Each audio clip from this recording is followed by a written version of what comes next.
मायावती के जीवन के टर्निंग पॉइंट, अकेले दम पर बसपा की सरकार, गठबंधन पॉलिटिक्स, गेस्ट हाउस कांड और 1989 में बिजनौर में पहली बार पहुंची संसद, कई दिग्गजों के सामने बुलंद मायावती, राजनीति के लिए छोड़ दिया घर, राजनारायण के खिलाफ तेवर ने बदल दी जिंदगी, काशीराम ने मायावती को बहुजन आंदोलन से जोड़ा, 1984 से चुनाव हार कर भी जीतना सीखी, यूपी की पहली दलित महिला मुख्यमंत्री बनी, अकेले दम पर बसपा को स्वर्णिम काल में पहुंचाया। चलिए दोस्तों, इन सारी खबरों को बड़े विस्तार से जानते हैं और आप लोगों से उम्मीद करता हूं कि चैनल को सब्सक्राइब करें, बेल आइकन दबाएं ताकि मेरे आने वाली अच्छी वीडियो का लिंक डायरेक्ट सबसे पहले आपके पास आए। चलिए अब आगे बढ़ते हैं। बहुजन समाज पार्टी सुप्रीमो मायावती ने अपनी राजनीतिक विरासत भतीजे आकाश आनंद को सौंप दी है। भले ही आज आकाश आनंद के सामने बसपा को दोबारा खड़ा करने की बड़ी चुनौती है, लेकिन इस पार्टी का संघर्ष एक लंबा इतिहास है। वे वही पार्टी है जिसने देश में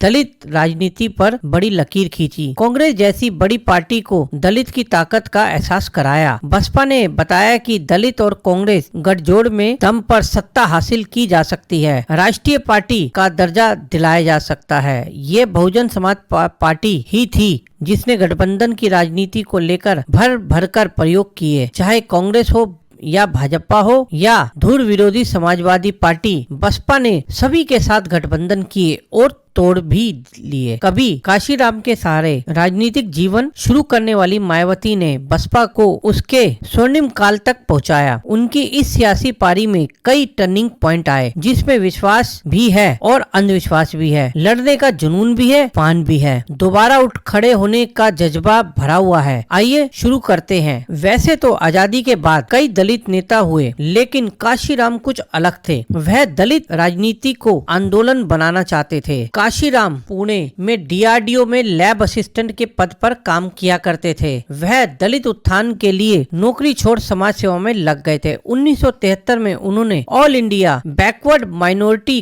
कम्युनिटी एम्प्लॉइज फेडरेशन यानी कि बामसेफ का गठन किया। इस संगठन के माध्यम से काशीराम दलितों के सत्ता पर काबिज होने की प्रेरणा देते। वह कहते थे, जब तक दलितों के दिमाग में दूसरी पार्टियों पर कब्जा होगा, उनके घर हर वह पैदा होगा। उनका संगठन तेजी से बढ़ रहा था। वहीं दूसरी तरफ 15 जनवरी 1956 को दिल्ली के सुचेता कृपलानी अस्पताल में जन्मी मायावती 1975 में दिल्ली के कालिंदी कुंज कॉलेज से बीए की डिग्री हासिल कर चुकी थी। उन्होंने मेरठ यूनिवर्सिटी से बीएड किया, फिर दिल्ली यूनिवर्सिटी से एलएलबी की पढ़ाई पूरी की। मायावती टीचिंग के साथ यूपीएससी की तैयारी भी कर रही थी। इसी बीच 1977 में दिल्ली के कॉन्स्टिट्यूशनल क्लब में एक सम्मेलन हुआ, जिसमें मायावती को बोलने का मौका मिला। यहाँ तत्कालीन स्वास्थ्य मंत्री राजनारायण भी आए थे। वह दलितों को हरिजन कहकर संबोधित किया करते थे। जब मायावती बोलने पहुंची तो उन्हें राजनारायण के लिए कहा गया कि वह हमें हरिजन कहकर अपमानित कर रहे थे। सम्मेलन में मायावती अपने भाषण से अलग पहचान बना चुकी थी। इसकी खबर काशीराम तक पहुंची तो वह खुद मायावती के घर पहुंचे, जहां काशीराम ने मायावती के पिता प्रभु दयाल को बताया कि बामसेफ के वे अध्यक्ष हैं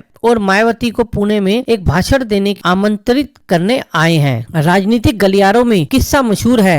वह यह है कि काशीराम ने जब मायावती से पूछा कि क्या बनना चाहती हैं, तो मायावती ने कहा कि वह आईएएस बनकर अपने समाज की सेवा करना चाहती हैं। इस पर काशीराम ने कहा कि तुम आईएएस बनकर क्या करोगी? मैं तुम्हें एक ऐसा नेता बना सकता हूं जिसके पीछे एक नहीं दसियों कलेक्टरों की लाइन लगी रहेगी। सही मायने में तुम तब अपने समाज की सेवा कर पाओगी। इसके बाद मायावती काशीराम के साथ आंदोलन में जुड़ गई और मायावती की राजनीति में जाने का असर घर घर पर साफ देखने को मिला। पिता ने मायावती पर दबाव डाला कि सब छोड़कर आईएएस की तैयारी वापस शुरू करो वरना घर छोड़ दो। मायावती ने इसके बाद अपनी टीचिंग लाइन से जुड़ाए पैसे और सूटकेस में कपड़े रखकर घर छोड़ दिया। चूँकि पैसा इतना नहीं था कि वह किराए पर कमरा ले पाती, लिहाजा वह पार्टी ऑफिस में ही आकर रहने लगी। इसके बाद वह काशीराम के साथ तमाम सम्मेलन आंदोलनों में शामिल